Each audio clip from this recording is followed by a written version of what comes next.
తాకట్లో ఉన్న మీ బంగారాన్ని విడిపించి ఆ రోజు ఆన్లైన్ రేటుకి కొంటాం. Sharma gold company.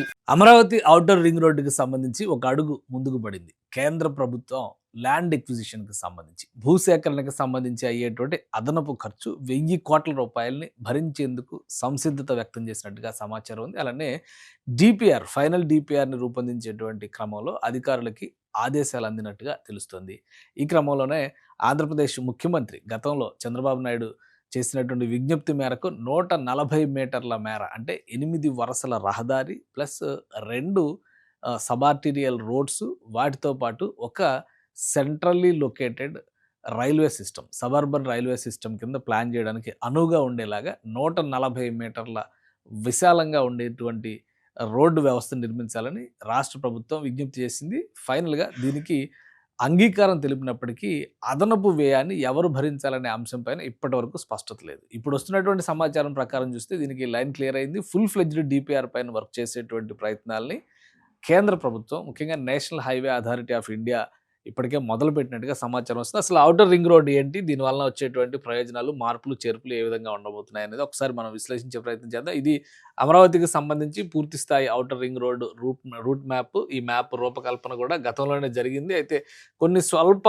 మార్పులు మినహా 2018లోనే దీనికి సంబంధించినటువంటి ప్రణాళికని రాష్ట్ర ప్రభుత్వం ఆవిష్కరించింది. 2019లో వచ్చినటువంటి ప్రభుత్వం అమరావతి పైన పెద్దగా ఆసక్తి చూపించకపోవడం, దానికి సంబంధించిన ప్రాజెక్టులన్నీ కూడా అటకెక్కడం జరిగింది.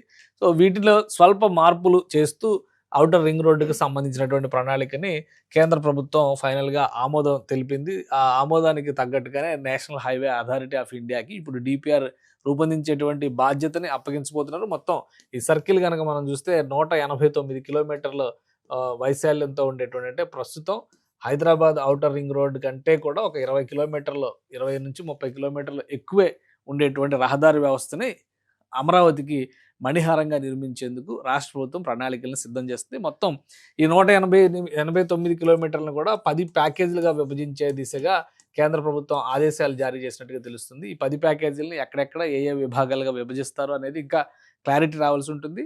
మొత్తంగా భూసేకరణకి 5,300 కోట్ల రూపాయలు ఖర్చు అవుతున్నట్టుగా అంచనా ఉంది. 5,300 కోట్లలో ఒక 1000 కోట్లు, అంటే గతంలో వేసినటువంటి అంచనాల ప్రకారమే 4,000 కోట్ల రూపాయల వరకు ఖర్చు ఉంటుందని చెప్పి అనుకున్నారు. ఇప్పుడు అదనంగా 1000 కోట్లు భూసేకరణకు సంబంధించి అవుతుంది. కాబట్టి ఈ 1000 కోట్లని కేంద్ర ప్రభుత్వం భరించేందుకు సంసిద్ధత వ్యక్తం చేసినట్టుగా తెలుస్తుంది. సో ఇదే పీటముడిగా ఉంది ఇన్ని రోజులుగా ఈ సమస్యకు సంబంధించి.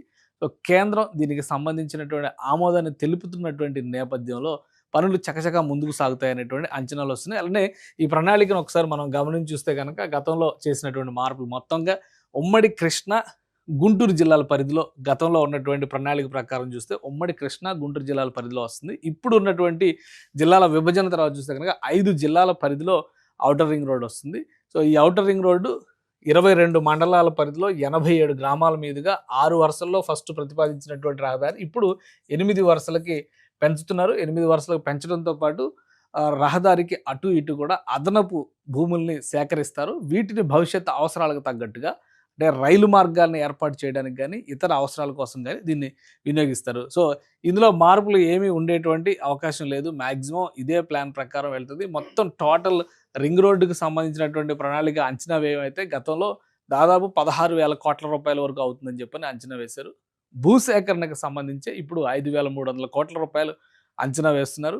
ఈ అంచనాలతో పాటు రివైజ్డ్ ఎస్టిమేట్స్, గతంలో వేసినటువంటి నిర్మాణ వ్యయ అంచనాలకి అదనంగా ఇప్పుడు జోడించినటువంటి 140 మీటర్ల వైశాల్యంతో రహదారి వ్యవస్థ నిర్మిస్తున్నటువంటి నేపథ్యంలో అదనంగా పెరిగేటువంటి బడ్జెట్ ఏంటి అనేటువంటి అంశం పైన కూడా నేషనల్ హైవే అథారిటీ ఆఫ్ ఇండియాకి మదింపు చేసేటువంటి బాధ్యతని కేంద్ర ప్రభుత్వం అప్పగించింది. ఇప్పటికే దీనిపైన కేంద్ర మంత్రి పెమ్మసాని చంద్రశేఖర్ కూడా కేంద్ర ఉపరితల రవాణా శాఖ మంత్రి నితిన్ గడ్కరీతో భేటీ అయ్యారు. కేంద్రం సుముఖంగా ఉందనేటువంటి విషయాన్ని ట్వీట్ ద్వారా ఆయన షేర్ చేశారు.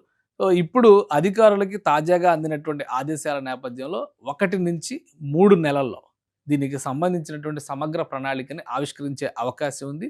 10 ప్యాకేజీలుగా విభజించిన తర్వాత మొదటి దశలో ఎన్ని ప్యాకేజీలు మొదలు పెట్టాలి, రెండవ దశలో ఎన్ని ప్యాకేజీలు మొదలు పెట్టాలనేది కూడా కేంద్ర ప్రభుత్వం నిధుల లభ్యతను బట్టి డిసైడ్ చేస్తుంది. ఈ ప్రాజెక్టును పూర్తి స్థాయిలో కేంద్ర ప్రభుత్వమే నిర్మించేటువంటి ప్రాజెక్టుగా ప్రకటించారు గతంలో.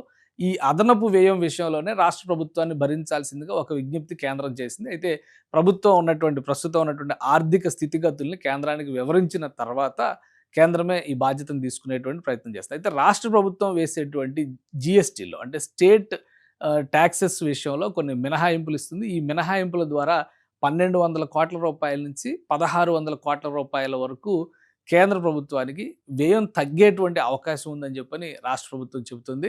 సో ఫైనల్ డిపిఆర్లో ఈ టోటల్ ఎస్టిమేట్స్ అన్నీ కూడా రిఫ్లెక్ట్ అయ్యేటువంటి అవకాశం ఉంటుంది.